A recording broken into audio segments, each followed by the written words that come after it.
एक बार महबूबा मुफ्ती और ओवैसी साहब का बयान सुना दीजिए, क्योंकि असद ओवैसी और महबूबा मुफ्ती कुछ और कहानी बता रहे हैं। उन मतलब यहाँ पिटाई इनकी हो रही है, दर्द कहीं और हो रहा है। वो तो कह रहे हैं कि सेना पिट रही है, भारतीय सेना पिट रही है, भारतीय सेना मार खा रही है। मार खा रही है कहा है असद ओवैसी ने, भारतीय सेना मार खा रही है कहा है असद ओवैसी ने, और महबूबा मुफ्ती ने कहा है कि पीटे जा रहे हैं हमारे सैनिक। एक बार सुना दीजिए, फिर डिबेट को आगे बढ़ाइए।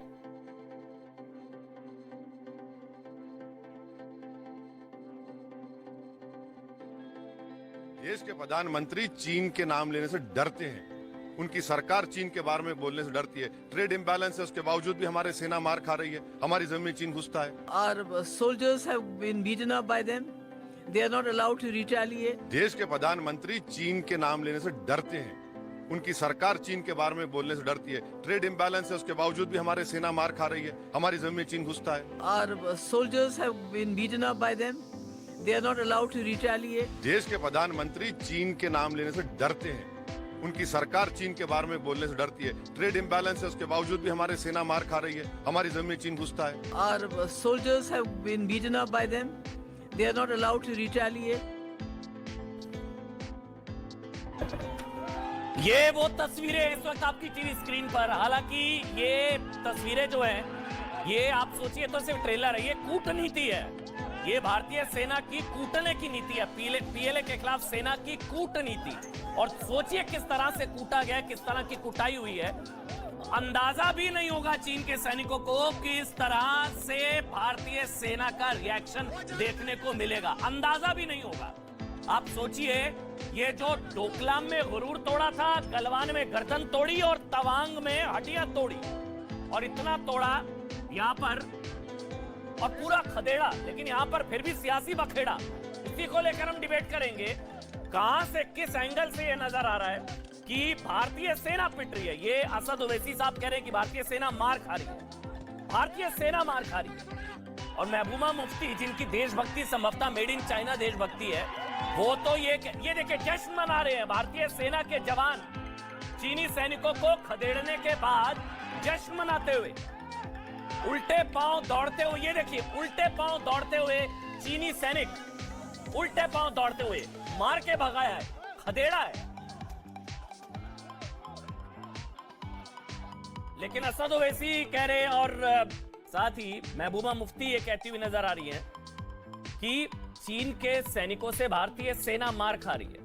मतलब ये ताजिम डार हैं पीडीपी से। स्वागत है ताजिम भाई आपका।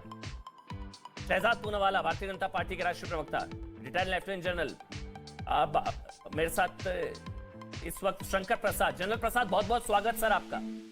कमरू चौधरी भाई, कांग्रेस पार्टी से। S P Sinha, retired major general, आपका बहुत बहुत स्वागत। ताजिम भाई, सेना मार खा रही है, वो भारतीय सेना, ये कहां से पता लगा? जो महबूबा मुफ्ती ने बोला सेना मार खा रही है, आज सोल्जर्स आर बीइंग बीटन, ये उन्होंने कहा। कहां, कब, कैसे, क्या? देखिए, ये एक बड़ा सेंसिटिव और बड़ा हसास मामला है, और आप ऐसी डिबेट करके इस मामले को कोई दूसरा रंग या दूसरी शेप या दूसरा नैरेटिव चलाने के लिए यहाँ मत इसको रखिए। ये हमारे देश की सिक्योरिटी और सेफ्टी का मामला है, हमारे जवानों की सेफ्टी का मामला है। हम मालूम है तेरे बाप को मत सिखा। हमें संतोष बाबू जी का बलिदान भी याद है, और उनके साथ साथ जितने सोल्जर्स वहाँ हमारे शहीद हुए थे वो भी याद है। हमारी फोर्सेस जो हैं वो बड़ी टफ सिचुएशन में वहाँ पे मुकाबला कर रही हैं। आप यहाँ बैठ के इस प्राइम टाइम में कोई नया नैरेटिव असदुद्दीन ओवैसी साहब और महबूबा जी को लेकर मत चलाइए। देश की सिक्योरिटी और सेफ्टी के लिए हम सब लोग, मैं ताजिम भाई आपसे मैं माफी मांगता हूं। काइंडली ऐसा मैं माफी मांगता हूं आपसे। अगर आपको बुरा लगा, मैंने पीएलए के खिलाफ बोला, अगर मैंने चीन के खिलाफ बोला, अगर आपको बुरा लगा तो मैं माफी मांगता हूं। मतलब मैं नहीं बोलूं पीएलए के खिलाफ, मैं पीएलए के खिलाफ नैरेटिव ना चलाऊं, चीन के खिलाफ ना चलाऊं। आप जैसा कहें सर, आप जैसा कहें, आपकी पार्टी की लाइन जैसी है। पीएलए के खिलाफ चलाइए, पीएलए के खिलाफ क्या, हम सब तमाम लोग, हम एक बड़े ही गौरवशाली हिंदुस्तानी हैं और हम उसका मुकाबला करना भी जानते हैं। लेकिन जो नैरेटिव आप यहाँ असदुद्दीन ओवैसी साहब और महबूबा जी के बाइट चला के पूरे देश में बनाना चाहते हैं माहौल, इस माहौल का मैं लफ्जों में खंडन करता हूँ। और आप महबूबा मुफ्ती के बयान का खंडन कर रहे हैं, थैंक यू। ये बड़ी चीज है आपके लिए, पार्टी के पद से बड़ा देश है। Thank you sir. यही होती है सर, सैल्यूट। आप महबूबा मुफ्ती के बयान का खंडन कर रहे हैं, भर्त्सना कर रहे हैं, बड़ी चीज है ताजिम भाई। मैं आपके नैरेटिव की खंडन कर रहा हूँ जो आप जो नैरेटिव क्या सेना ने कुटाई करी, इसका क्यों खंडन कर रहे हैं भाई? भारतीय सेना ने कुटाई करी, हड्डियां तोड़ दी, गर्दन की हड्डी। मैंने बोला भाई डोकलाम में गुरूर तोड़ा, गलवान में गर्दन की हड्डी तोड़ी, और यहाँ तवांग में भी तोड़ा। ये तो नैरेटिव है, रोक लीजिए, रोक सकते हैं तो। भारतीय सेना के शौर्य को सलाम नमन, रोक लीजिए, नैरेटिव रोक सकते हैं तो। भारतीय सेना मार खा रही है। तो कैसी लगी आपको ये वीडियो? कमेंट बॉक्स में अपनी राय ज़रूर बताना और चैनल को सब्सक्राइब करना।